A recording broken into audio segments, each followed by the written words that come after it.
6 na dayuhan at isang Pilipino ang arestado sa klinik na gumagawa umano ng hair transplant kahit hindi lisensyado ang doktor. Saksi, si John Consulta, exclusive. Katatapos lang ng hair transplant procedure sa isang pasyente nang pumasok ang reading team ng NBI Special Action Unit sa klinik na ito sa Makati City. Arestado ang 6 na Turkish national at isang Pilipinong receptionist. We received a report that this clinic is being operated by a foreign national posing as a doctor. Hindi mga lisensyadong doktor dito, walang permit to operate itong ganitong klaseng business, kaya inuli natin to. 220,000 pesos ang singil kada pasyente para sa medical procedure na inaabot ng 5 oras. Tumambad sa reading team ang mga gamot at anesthesia na ginagamit umano sa hair transplant. Delikado ito kasi mayroong pong safety issues. Baka mamaya magkaroon ng mga infection. Di dapat nila ito ginawa ng walang katumbas na mga permit or licenses to operate dito sa atin. Nakaharap ang mga inaresto sa reklamong paglabag sa RA 2382 o Medical Act at Philippine Pharmacy Act. Tumanggi magpaunlak ng panayam ang mga dayuhan, pero nangako silang kukumpletuhin ang kanilang permit para muling makapag-operate. Ingat tayo, alamin maigi kung sino yung inyong kausap, kung talaga ba sila otorisado o may lisensya para gumawa ng mga procedures na ganito. Para sa GMA Integrated News, ako si John Consulta, ang inyong saksi. Arestado ang isang lalaki na binaril at napatay ang lalaking may utang sa kanya. Nadamay rin sa pamamaril ang isang babaeng buntis. Saksi, si Emil Sumangil, exclusive. Katanghaliang tapat ng makunan ng CCTV sa barangay Pinagbuhatan sa Pasig. Ang walang habas na pamamaril ng lalaking ito. Galing ang lalaki sa labas ng eskinita at nang makita ang lalaking kanyang punteriya, pumasok na ito ng looban at habang naninigarilyo, inaulanan niya ng bala ang biktima sa harapan ng mga tao. Sa investigasyon ng Pasig Police, naniningil ng pautang ang suspect pero sinasabing napikon umano ito nang sagutin siya ng pabalang ng biktima na may utang umano sa kanya. Nagkagutan sila dahil itong ating suspect ay naniningil ng utang. So, kanyang pinatay, binaril.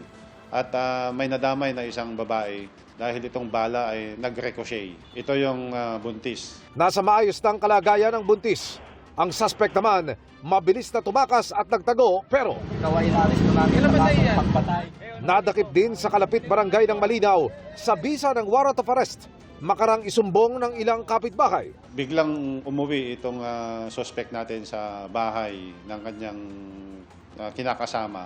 At yung ating mga concerned citizen doon at ating mga informante, sila na rin na nagsabi. Patuloy namin sinusubok na makunan ng panig ang suspect. Para sa GMA Integrated News, Emil Sumangil ang inyong saksi. Makikipagdialogo raw ang mga opisyal ng online gaming platform na Roblox sa mga opisyal ng Department of Information and Communications Technology. Kasunod po yan ang mga pagsusulong na ipagbawal ito sa bansa. Ayon sa DICT, pupunta mismo sa bansa ang mga opisyal ng Roblox at tutugunan ang mga issue gaya ng recruitment sa ilang mga student gamer na maghasik ng karahasan gamit ang laro. Dagdag pa ng DICT, meron na rin silang ginagawang warning system laban sa mga child predator na gumagamit ng laro. Nagkaareglo na ang siklista at ang rider na bumangga sa kanya sa Cainta, Rizal. Pero problema naman ngayon ng siklista ang nawawala niyang cellphone na tinangay ng iba pang rider. Saksi, si Oscar Oida. Sugat at pasa sa iba't ibang parte ng katawan ang tinamo ng siklistang si Juan Miguel Simon matapos siyang banggain ng nakaalitang rider sa Cainta, Rizal. Matapos may palabas kagabi ang nahulikam na insidente, sumuko kanina sa tanggapan ni Cainta Mayor Keith Nieto ang hinahanap na rider. Paliwanag dito sa mga pulis. Ayon sa kanya, kakaranas siya ng suliranin sa mga araw-oras na iyon kasi nga ayon sa kanya, sumasakit daw ang tiyan ng kanyang asawa kasi nga magle-labor na. At the same time, hinahabol niya yung nagpag-out sa kumpanya ng kanyang kuya na hihingian nga daw ng pera. Kaya sa mga time na yun ay nagmamadali siya habang nagmamotor. Binusinahan niya ng businahan itong biktima at natumbok itong ating biktima. Nakaharap na rin ni Miguel ang rider at nakipag-areglo. Kaya tinanggap ko yung areglo dahil yung gastusin talaga, ayun talaga yung important sa akin eh. Wala pa akong panggastos, paano yun, hindi mapapalitan yung bike ko. Yung ako lalo, hindi ako makapagpagamot. Pagka hindi ko siya nireglo, parang possible na makukulong siya ng isang araw, makakalahi rin siya agad. Kasi meron siyang bail eh. Pinapasagot din ni Miguel ang nasira niyang bisikleta at nawawalang cellphone. Pero sa pagre-review ng mga pulis sa kuha ng CCTV, di lang pala basta nawala ang cellphone ng biktima, kundi kinuha. Sa CCTV na ito, makikita ang isa pang rider na nakatambay sa lugar nang mangyari ang insidente. Pinulot nito ang cellphone ni Miguel at saka mabilis na ibinulsa bago sumibat. Hindi man lang siya lumapit. Ate, basta na lang pinulot yung mga gamit kasama na yung cellphone at saka umalis. Isipin mo, ako na yung na-aksidente talaga. Ako pa yung pinagnakawan, imbis na tulungan niyo. Sa nakakuha ng cellphone ko, please pakibalik mo or surrender mo yan kasi importanteng bagay sa akin yan dahil halos lahat ng documents ko na doon. Halos lahat ng mga kailangan ko na doon sa cellphone. Kaya please pakibalik. Nakikipag-ugnayan na ang Cainta Police sa LTO para matunton ang rider na dumampot ng cellphone. Para sa GMA Integrated News, Oscar Oida ang inyong saksi. May 4 na klasifikasyon ng klima ng bansa na maaaring makatulong sa pagpaplano ng bakasyon o mga pupuntahan. Saksi, si Bernadette Reyes. Ngayong officially tag-init na, excited na ang maraming magpunta sa beach. Tulad ni Alessandra na gustong i-check sa kanyang bucket list ang Boracay. Gusto ko po talagang makapunta ng Boracay. Kasi never pa po ako nakapunta doon at gusto ko pong ma-experience na makapunta po sa, syempre, white sand, na pinong-pino po talaga yung buhangin. Pero hep-hep, hindi porke wala na ang amihan, mainit na sa buong bansa. Sa pagpaplano, dapat alam mo kung ano ang panahon sa pupuntahan, depende sa 4 na klasifikasyon ng klima sa bansa, base sa dami ng ulan. Sa mga gustong mag-beach ng walang ulan, pasok ang Climate Type 1 na umiiral sa Metro Manila, pati sa ilang beach destination sa Western Seaboard tulad ng Pagudpud, LU, 100 Islands, Anawangi, Nasugbu at Laia. Ibig sabihin nito, nagsisimula yung mga pag-ulan ng Mayo at nagtatapos ito sa mga panahon ng Setyembre o Oktubre. Pwede rin sa Type 2 climate kung saan umuulan mula Nobyembre hanggang Marso dahil nakaharap sa Pacific Ocean tulad sa Bicol. Pasok din dyan ang ilang bahagi ng Quezon. Nagplano po kami ng mga namin, kapitbahay na mag-rides kami sa Quezon Province kasi mainit yung panahon ngayon eh. Kailangan din mag-relax. Kamusta naman ang klima sa Boracay at Puerto Galera, pati Guimaras, Siquijor at Cebu? Type 3 climate ang umiiral dyan. Wala talagang tag-init pero maulan mula Mayo hanggang Oktubre. Kaya Nobyembre pa lang best time na magpunta sa beach doon at tatagal lang yan hanggang ngayong Abril.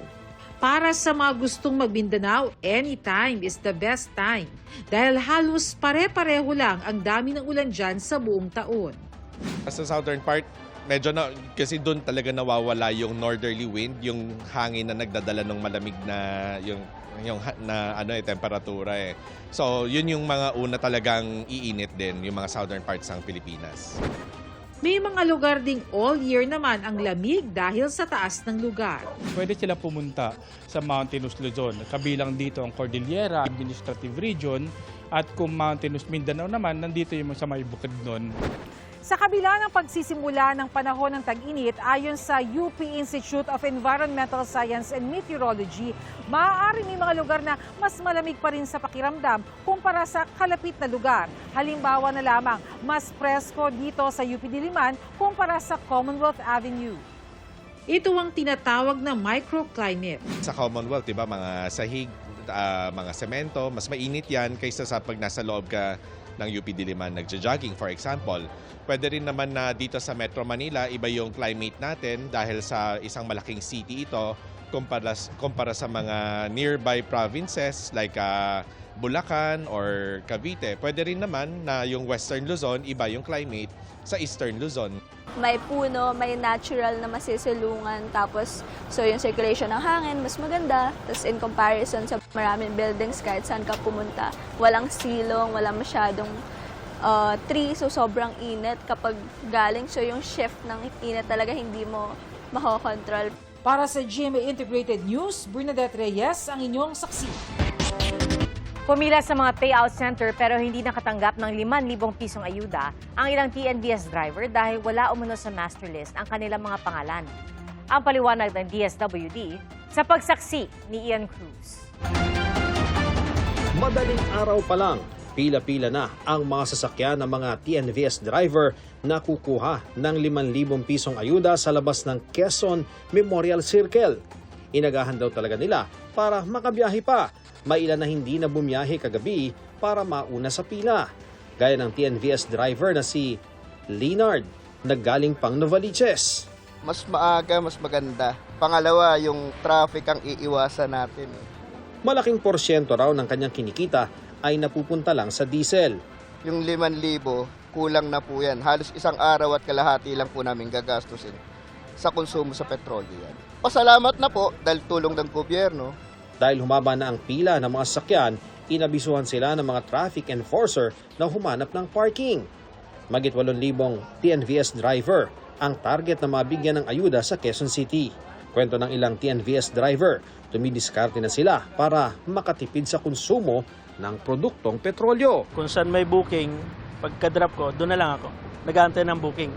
May iba't ibang payout din para sa mga TNVS driver sa Caloocan City, Maynila, Mandaluyong City at Pasig City kung saan ilang TNVS driver ang pumila pero hindi nakatanggap ng ayuda dahil wala ang pangalan nila sa master list. Gaya ng driver na si Hill UC na mula pa noong 2017 bumabiyahe. Wala daw po kami sa master list eh. Baka luma na yung master list nila na yan. Wala akong nakuha. Kawawa ho kami. Kawawa kami mga bumabiyahe. Kami naghihirap. Ilang TNVS driver din sa iba pang payout center ang masamaang loob dahil hindi nakatanggap ng ayuda. Ang hirap din pumila, yung pala walang makukuha pang pangalan doon. Ang driver na si Mark Anthony Dantes hindi ngayon nabigyan dahil nailista pala sa mga bibigyan para sa delivery service. Kaso nga lang, sa Huwebes at Biyernes pa ang payout nila. Sa delivery siya makakuha. Sigurado na. Mamaya, ito na yung sa araw na lumabas yung delivery, wala yung pangalan ko.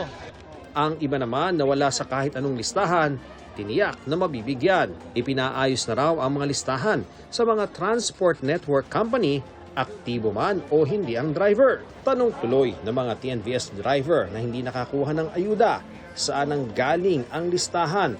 Paglilinaw ni DSWD Secretary Rex Gatchalian, hindi sila ang gumawa nito. Ang listahan ng galing sa mga TNC o ito yung mga kumpanyang may hawak rin sa kanila. So sila yung gumawa ng listahan, ibinigay sa LTFRB para i-check kung valid yung mga rehistro and then ibinasa lang sa amin. Aniya, mga TNVS driver na may lehitimong license to operate ang isinama sa listahan. Pero may ilang kumpanya raw na may temporary drivers. Ito yung mga drivers daw na matagal na nagtatrabaho sa kanila pero hindi sila regular, wala silang slack pa. Ang masaklap nito, hindi daw sila sinama ng Grab dahil temporary driver sila pero 2 years na silang nagtatrabaho doon. So sila yung gumawa ng listahan, ibinigay sa LTFRB para i-check kung valid yung mga rehistro and then ibinasa lang sa amin. Handa naman ang grupong Laban TNVS na tulungan ang mga driver na hindi nakatanggap at wala sa listahan. Handa na rin ang DSWD na mag-schedule ng special payout day kung sakali. Hindi naman ho to ang huli at una at huling araw ng payout. Katulad na nangyari sa tricycle drivers last week, pwede tayo mag-schedule ng special payout day.